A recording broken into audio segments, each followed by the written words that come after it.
શંકાસ્પદ કેસ। તો હવે આગળ વાત રાજકોટમાંથી એક ચોંકાવનારી ઘટના સામે આવી છે। એક હોસ્પિટલની બેદરકારીના કારણે એક મહિલાનું મોત નીપજ્યું છે। ડોક્ટર કવિતા લાંધાણી ઓપરેશન સફળ રહ્યું તેવું કહી રહ્યા હતા, પરંતુ એક મહિલાનું મોત નીપજ્યું છે હોસ્પિટલની બેદરકારીના કારણે। તમામ માહિતીઓ હું આપને જણાવી દઉં કે રાજકોટમાં બાલાજી હોસ્પિટલમાં સારવાર દરમિયાન મહિલાના દર્દીના મોત બાદ ઉઠેલા બેદરકારીના આક્ષેપો વચ્ચે હોસ્પિટલના ડોક્ટર કવિતા લાંધાણી મીડિયા સમક્ષ આવ્યા અને તેમણે જણાવ્યું કે દર્દી 27 તારીખે હોસ્પિટલમાં દાખલ થયા હતા અને 28 તારીખે સફળતાપૂર્વક ઓપરેશન કરવામાં આવ્યું।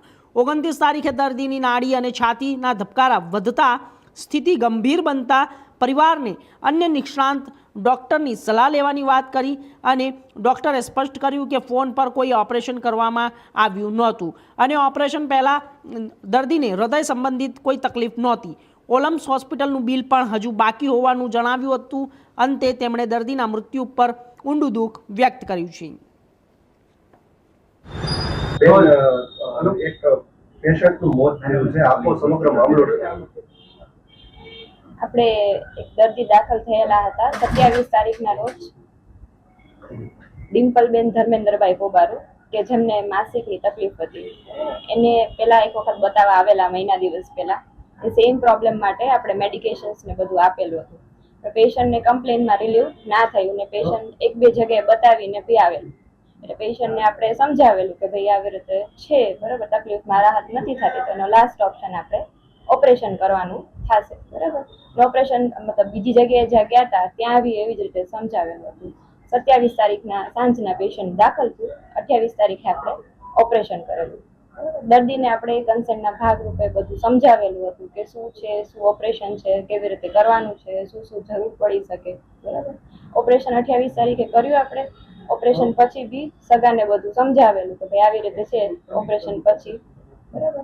ઓપરેશન પછી દર્દીને સ્ટેબલ હતું એટલે આપણે એમને વોર્ડમાં શિફ્ટ કર્યું। વોર્ડમાં બી આપણે 2 વખત રાઉન્ડ લેવા ગયા, ત્યારે બી પેશન્ટ જોયું, પેશન્ટ કોન્શિયસ જ હતું ને એકદમ વાઇટલી સ્ટેબલ હતું।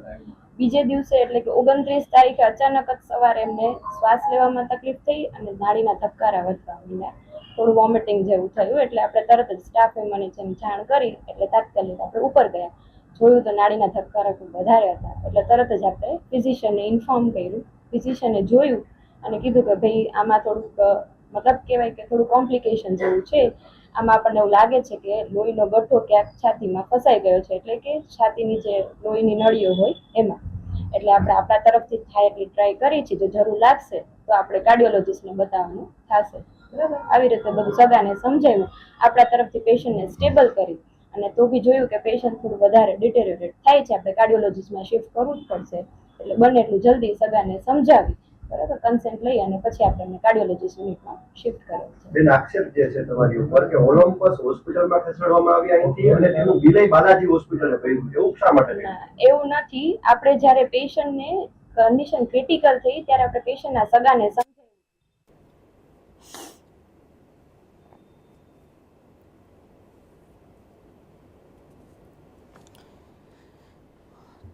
તો રાજકોટમાં બાલાજી હોસ્પિટલમાં સારવાર દરમિયાન એક મહિલા દર્દીના મોત બાદ ઉઠેલા બેદરકારીના આક્ષેપો વચ્ચે હોસ્પિટલના ડૉક્ટર કવિતા લાંધાણી મીડિયા સમક્ષ આવ્યા હતા અને તેમણે જણાવ્યું કે દર્દી 27 તારીખે હોસ્પિટલમાં દાખલ થયું હતું, 28 તારીખે સફળતાપૂર્વક ઓપરેશન થયું, 29 તારીખે દર્દીની નાડી અને છાતીના ધબકારા વધતા સ્થિતિ વધુ ગંભીર બની અને પરિવાર અને અન્ય નિષ્ણાંત ડૉક્ટરની સલાહ લેવાની વાત કરવામાં આવી। તો ડૉક્ટરે સ્પષ્ટ કર્યું કે ફોન ઉપર કોઈ ઓપરેશન કરવામાં આવ્યું નહોતું અને ઓપરેશન પહેલાં દર્દીને હૃદય સંબંધિત કોઈ બીમારી નહોતી। ઓલમ્સ હોસ્પિટલનું બિલ પણ હજુ બાકી હોવાનું તેમણે જણાવ્યું છે। અંતે તેમણે દર્દીના મૃત્યુ પર ઊંડું દુઃખ વ્યક્ત કર્યું છે। તો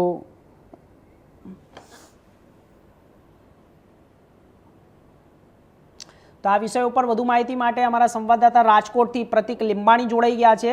પ્રતિક, શું છે અત્યારે હાલ ઘટના સામે આવી છે? હોસ્પિટલની બેદરકારી છે, પરિવારજનો આક્ષેપ કરી રહ્યા છે ડૉક્ટર ઉપર, અને જ્યારે ડૉક્ટર તેવું કહી રહ્યા છે કે આ જે મૃત્યુ છે તે કુદરતી મૃત્યુ છે, આપનું શું કહેવું છે? તપાસમાં શું બહાર નીકળીને સામે આવશે અને અત્યારે પરિવારજનોનો કઈ રીતે રોષ વ્યક્ત કરી રહ્યા છે? જી જી હર્ષ, જે રીતે વાત કરવામાં આવે તો આ ગઈકાલે જે કહેવાય રાજકોટના જે વ્યક્તિ છે, જે મહિલા છે ડિમ્પલબેન પોબારું, તેનું કહેવાય બાલાજી હોસ્પિટલમાં ડોક્ટરની બેદરકારી કારણે મોત થયું હોવાનો પરિવાર દ્વારા આક્ષેપ લગાવવામાં આવ્યો હતો. સમગ્ર બાબતે જ્યારે આજે પેલો પરિવાર છે જે મૃતકનો ડિમ્પલબેનનો, તે પરિવાર મીડિયા સમક્ષ આવ્યો હતો અને જે કહેવાય કે બાલાજી હોસ્પિટલના ડોક્ટર છે તેના ઉપર ગંભીર કવિતા જે ધાનાણી જે કરીને છે તેના ઉપર ગંભીર આક્ષેપો લગાવ્યા હતા અને કહ્યું હતું કે ડોક્ટરની ગંભીર બેદરકારી છે. ત્યારે સમગ્ર મામલે જ્યારે મીડિયા દ્વારા ડોક્ટર પાસે નિવેદન લેવામાં આવ્યું ત્યારે નિવેદનમાં જે ડોક્ટર છે કવિતા તેના દ્વારા જણાવવામાં આવ્યું હતું કે જે મારા ઉપર પાછા આક્ષેપો કરવામાં આવે છે તે તદ્દન પાયાવિહોણા છે, કારણ કે જે રીતે દર્દીનું જે આ જે ગર્ભાશયનું ઓપરેશન કરવામાં આવ્યું, ગર્ભાશયની કોથળીનું, જે બાદ તેને કહેવાય તબિયત તેની લથડી હતી અને તેને ઓલિમ્પસ હોસ્પિટલ ખાતે ખસેડવામાં આવ્યા હતા, પણ ક્યાંક કહેવાય કે તેનું હાર્ટબીટ બંધ થઈ જવાના કારણે મોત નીપજ્યું હતું. ત્યારે હાલ સમગ્ર મામલે અત્યારે પરિવાર છે તેમ કહી રહ્યો છે કે ડોક્ટરની બેદરકારી કારણે મોત થયું છે. સાથે જે કહેવાય કે ઓલિમ્પસ હોસ્પિટલનું જે બિલ છે તે બાલાજી હોસ્પિટલ દ્વારા ચૂકવવામાં આવ્યું હતું. ત્યારે તેના ખુલાસામાં જે કહેવાય કવિતા જે ડોક્ટર કવિતા છે તેના દ્વારા જણાવવામાં આવ્યું હતું કે જે અમારો જે બિલ છે તે હજી સુધી ચૂકવ્યું નથી અને ક્યાંક ડોક્ટરની જે બેદરકારીનો જે આક્ષેપ લગાવવામાં આવે છે તે તદ્દન પાયાવિહોણા છે. ધબકારા વધતા સ્થિતિ ગંભીર બનતા પરિવારને જે કહેવાય જાણ કરવામાં આવી, ડોક્ટર નિષ્ણાત ડોક્ટરોની આ બાબતે સલાહ લેવામાં આવી હતી. ડોક્ટરે સ્પષ્ટ કર્યું કે ફોન પર કોઈ પણ પ્રકારનું ઓપરેશન કરવામાં આવ્યું નથી. ઓપરેશન પહેલા દર્દીને હૃદય સંબંધિત તકલીફ પણ નહોતી. ઓલિમ્પસ હોસ્પિટલનું જે બિલ હજુ બાકી છે તે પણ તેમણે જણાવ્યું હતું બાકી હોવાનું પણ જણાવ્યું. તેમણે દર્દીના મૃત્યુ પર ઊંડું દુઃખ પણ વ્યક્ત કર્યું છે. જી હર્ષ.